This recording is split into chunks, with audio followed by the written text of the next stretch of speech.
Assalamualaikum warahmatullahi wabarakatuh. Kami dari kelompok 99 akan mempresentasikan modul 1 sampai 4 praktikum pemrograman komputer dengan anggota Muzaffar Alam Zeta dengan NIM D6002-10053, Amelia Permata dengan NIM D6002-10191 dengan asisten Mas Prameswara Ayodhya. Modul 1, Python dasar. Python adalah bahasa pemrograman interpretatif yang mudah dipelajari dengan penekanan pada keterbacaan kode. Python diklaim sebagai bahasa pemrograman dengan kode pemrograman yang sangat jelas, lengkap, dan mudah dipahami. Python biasanya berbentuk pemrograman yang berorientasi objek, pemrograman fungsional, dan pemrograman imperatif. Python dapat digunakan untuk berbagai tujuan pengembangan perangkat lunak dan dapat berjalan di berbagai platform sistem operasi. Python memiliki kelebihan dan juga kekurangan. Kelebihan Python adalah memiliki koleksi kepustakaan yang banyak. Artinya, pada Python telah tersedia modul-modul siap pakai untuk berbagai keperluan. Python memiliki struktur bahasa yang jelas, sederhana, dan mudah dipelajari. Python memiliki sistem pengelolaan memori yang otomatis. Python juga memiliki kekurangan, yaitu kurang cocok untuk aplikasi yang membutuhkan kerja berat. Python kurang cocok untuk aplikasi yang membutuhkan respon yang sangat cepat dan kurang cocok untuk program yang melakukan operasi panjang dan memakan banyak CPU. Algoritma. Algoritma adalah urutan langkah logis tertentu untuk memecahkan suatu masalah. Yang ditekankan adalah urutan langkah logis, yang berarti algoritma harus mengikuti suatu urutan tertentu, tidak boleh melompat-lompat. Flowchart. Menurut Edrowsoft tahun 2019, flowchart adalah representasi diagram yang menggambarkan urutan operasi yang dilakukan untuk mendapatkan solusi sebuah masalah. Terdapat sejumlah simbol standar dalam flowchart.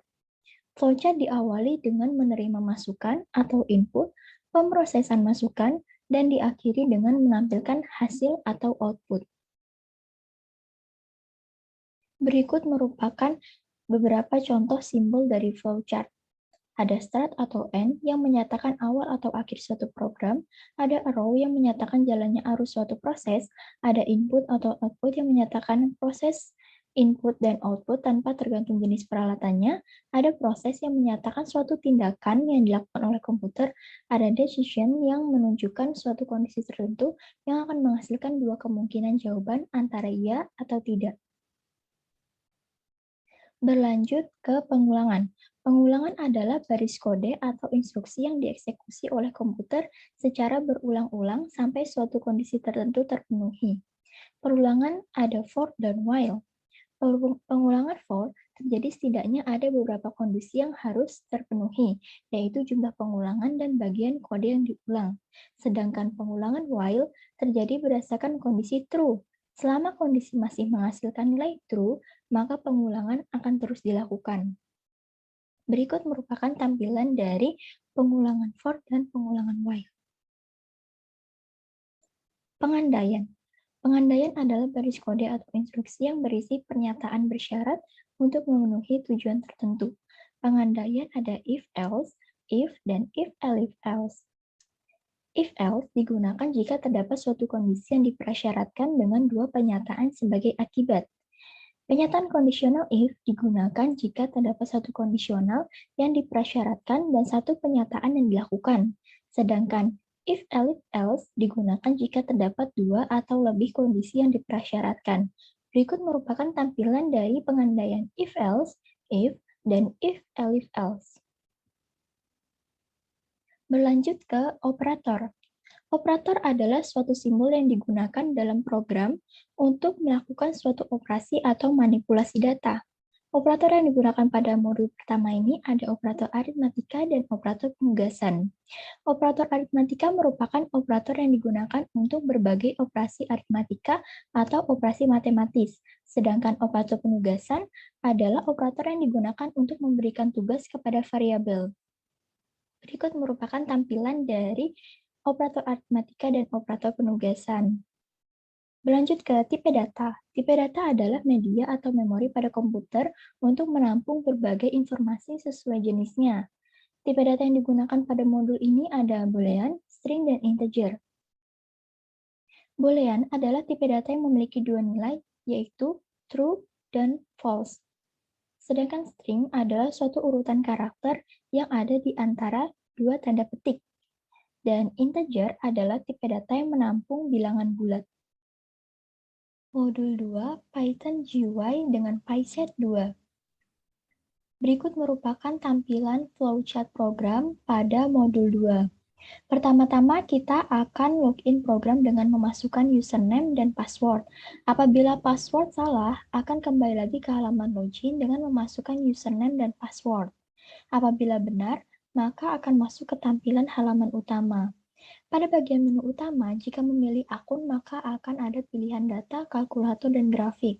Jika kita memilih data, kita akan disuguhkan dengan keunggulan produk dan daftar produk. Jika kita memilih kalkulator, kita akan disuguhkan tabel yang berisi waktu pembelian, jenis produk, harga barang, jumlah barang, biaya admin, dan harga total.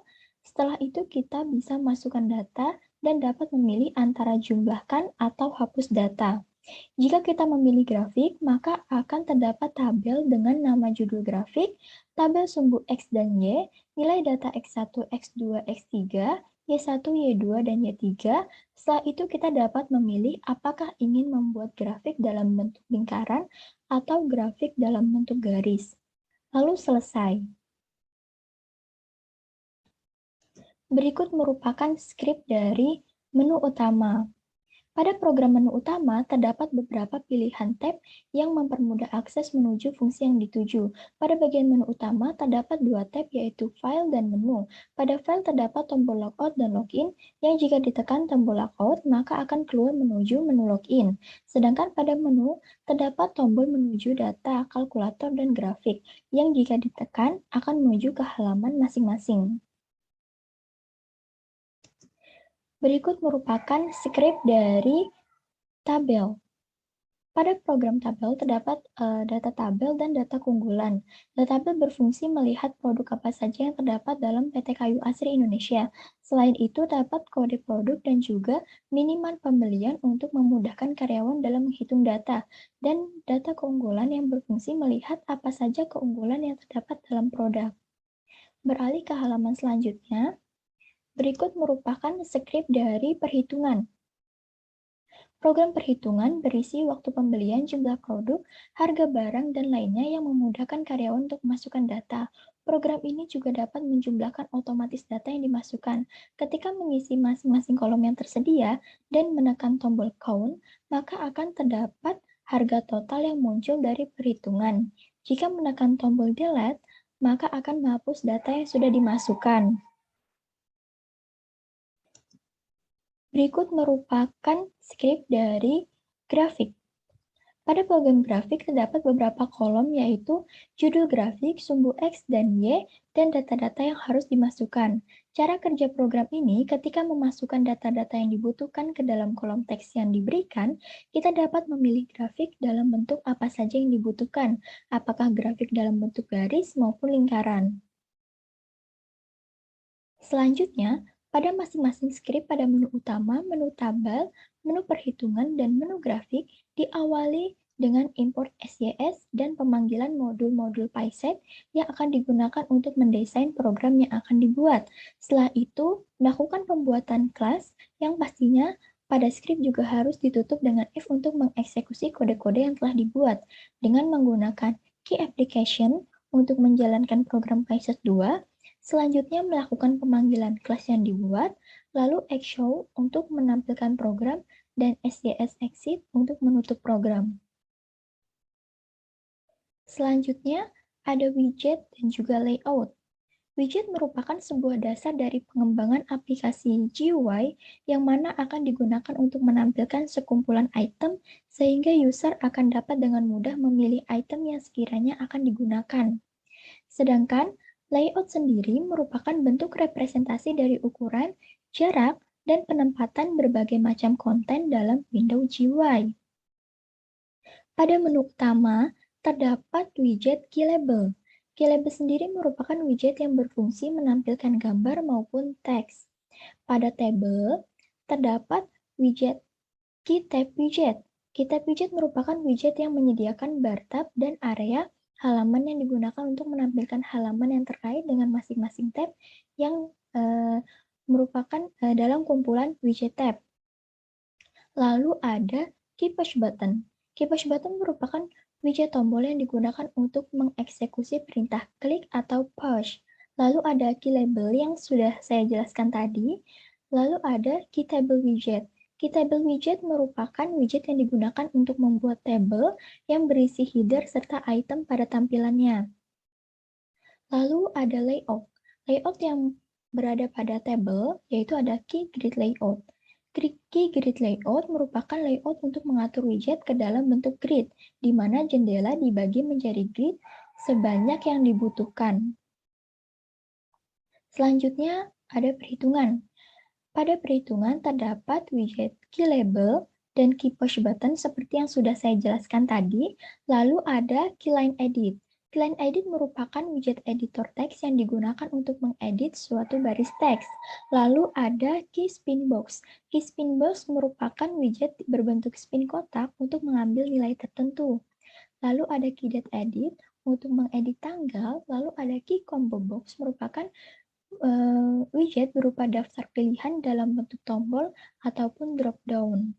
Dalam perhitungan, terdapat layout keyframe layout. Keyframe layout merupakan layout yang berfungsi untuk mengatur widget berdasarkan urutan input ke dalam jendela. Lalu pada grafik terdapat widget KeyTab widget, Key Push Button, Key Label, dan Key Line Edit yang seperti yang saya jelaskan tadi. Lalu ada layout Key Grid Layout dan Keyframe Layout seperti yang sudah saya jelaskan tadi. Lanjut ke slide selanjutnya, ada fungsi dan manfaat program yang telah dibuat kepada perusahaan sebagai referensi. Pada program yang kami buat, terdapat tabel stok, perhitungan, dan grafik yang berfungsi untuk melakukan perhitungan maupun visualisasi data yang bermanfaat bagi perusahaan untuk memudahkan pekerjaan dan mempersingkat waktu sehingga pekerjaan berlangsung dengan efektif dan efisien. Sekian dari saya yang akan dilanjutkan oleh Muzaffar Alam.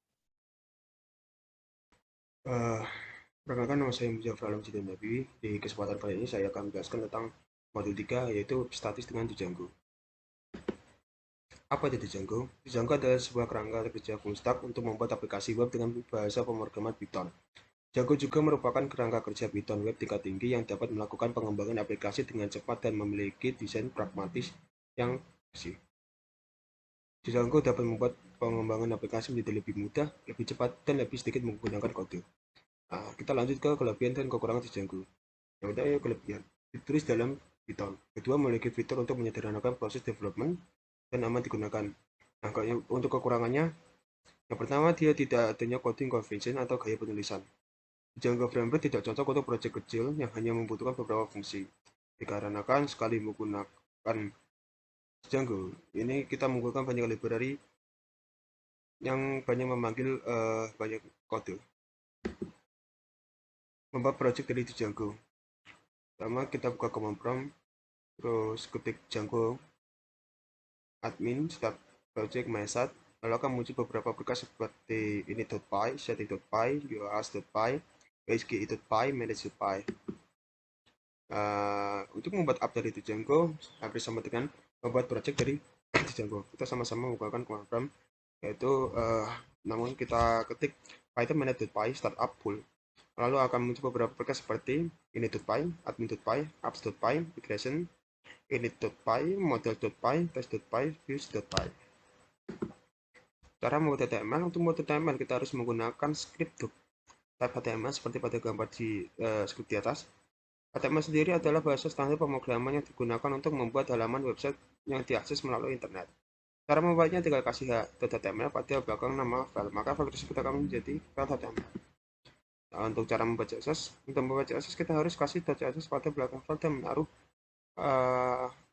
kelas statik pada script HTML agar CSS muncul. Nah, CSS ini biasanya ditaruh dalam folder statik bersama dengan gambar-gambar yang akan dipakai untuk web. Maka dari itu kita menggunakan static karena kita menaruh CSS pada folder statik. Nah, CSS sendiri adalah aturan untuk mengatur beberapa komponen dalam sebuah web sehingga akan lebih terstruktur dan seragam. Penjelasan skrip HTML dan CSS. Yang pertama, doctab. Doctab adalah deklarasi pada dokumen HTML yang berfungsi untuk memberikan informasi kepada web browser tentang versi dokumen HTML yang bersangkutan. Nah, kalau static, script ini digunakan untuk mengakses CSS yang berada pada folder statik. Ahar, script ini berfungsi untuk membuat link aktif pada pemrograman HTML. Justify content, properti CSS yang membantu kita mendistribusikan item-item di dalam kontainer. Display, pengaturan display teks dilakukan pada kontainer. Padding adalah sebutan untuk spasi pada pemrograman. Yang selanjutnya kita akan menuju ke modul 4, yaitu web dinamis dengan Django. Apa itu web dinamis dan statis? Web statis adalah sebutan website yang kontennya statis atau tidak berubah. Web dinamis adalah jenis halaman yang disusun oleh konten dan layoutnya kaya akan informasi di dalamnya. Apa itu database? Database atau yang dikenal juga dengan istilah basis data adalah sekumpulan data yang dikelola dengan sedemikian rupa berdasarkan ketentuan tertentu yang saling berkaitan sehingga memudahkan dalam pengelolaannya. Nah, database ini mempunyai beberapa manfaat, yaitu kecepatan dan kemudahan, multi-user, keamanan data, penghematan biaya perangkat, kontrol data terpusat, mudah membuat aplikasi. Lanjut, pembuatan database pada PHP admin. Untuk menuju database di HTTP localhost PHP admin, memang perlu beberapa tahap. Yang pertama, kita harus download SAMPP. Yang kedua, kita menjalankan SAMPP, mengakses localhost-nya, terus membuat database di PHP admin, lalu membuat tabel pada database localhost, menjalankan website dengan SAMPP, menghubungkan website dengan database. Apa itu localhost, SAMPP, dan PHP admin? Nah, localhost adalah server lokal menggunakan komputer Anda. Bisa komputer itu berbeda-beda. Apa itu SAMPP? SAMPP adalah aplikasi web server open source yang dapat bicara di berbagai sistem operasi.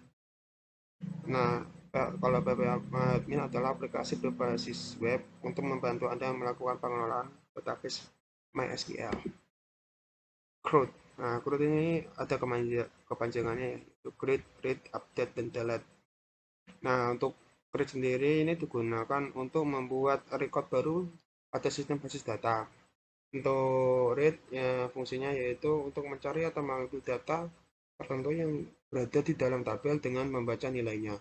Nah, untuk update, ini berfungsi untuk memodifikasi data atau record yang tersemat di dalam database. Untuk delete sendiri, sesuai dengan namanya, yaitu delete kita untuk menghapus record yang